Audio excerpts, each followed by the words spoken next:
Hey, welcome to another Whiteboard Wednesday with me, Phil Jones from Firewave. Today we're going to talk about the 5 R Activators. These are 5 different methods that we use to make sure that our direct mail gets the best response it possibly can.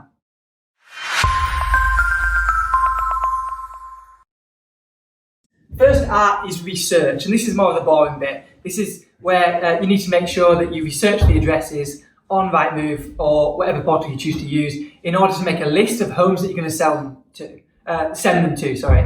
So really think about a target market here, how many you want on there, how would you get the addresses, and where do you record them. So we use Rightmove, and we're fortunate in this area that the higher value you go, the easier it is to get the addresses.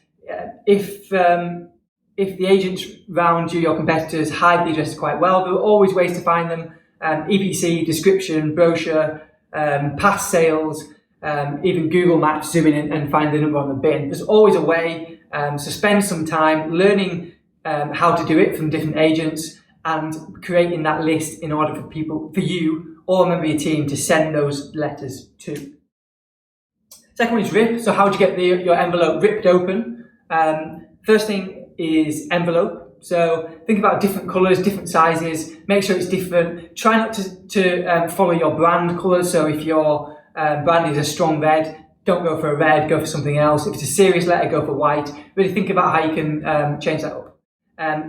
Address or address E, so handwritten address, blue pen if possible. And there's no need to go to the homeowner or to the occupier, anything like that. Just leave it blank. It's always, if it's stamped, which will come in a second, it's always going to get in the right hands. So no need to write any name or to address it to anyone in particular. As I said, stamp. It's much stronger to stamp rather than frank. Stamps, although more expensive, as I'm sure you're aware, have a much higher open rate, which then obviously leads to a higher response rate, which leads to higher ROI. Read. So how do you get your letters read, which is obviously really important. And one quick tip here is to always have a headline. This headline needs to entice people into the copy. So think about the types of things you're going to promise, the types of things that people want to have a good outcome from the letter. So it's something to really think about with that. Fourth R is response. How do you get people to respond? Because obviously that's the point of you sending the letters.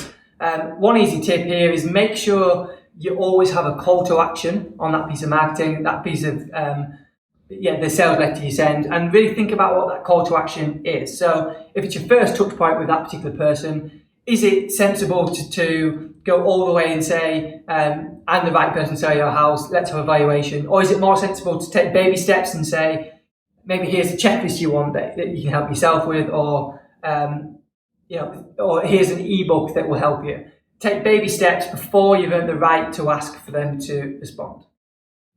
And the last one is rinse and repeat. So you just want to make sure that it's very consistent and you're able to, when you're really busy, still get all this marketing out. And the best way to do this is have a box, a mailing box that you can drop on a member of your team's desk that has the letters in, the stamps in, the pens in, the envelopes in, always has those in. Make sure someone in your office is responsible for those. So if you're busy, you can drop it on someone's desk and you know that it's going to get done consistently. So those are the 5 R activators. There's one tip from each one. And if you would like to know more, or if you'd like to check if your area is free in order to become a client, so you don't have to rely on yourself to write those letters every single month, then go to www.fire-wave.co.uk/start, and you'll be able to find out there if your area is free. And we'll speak soon.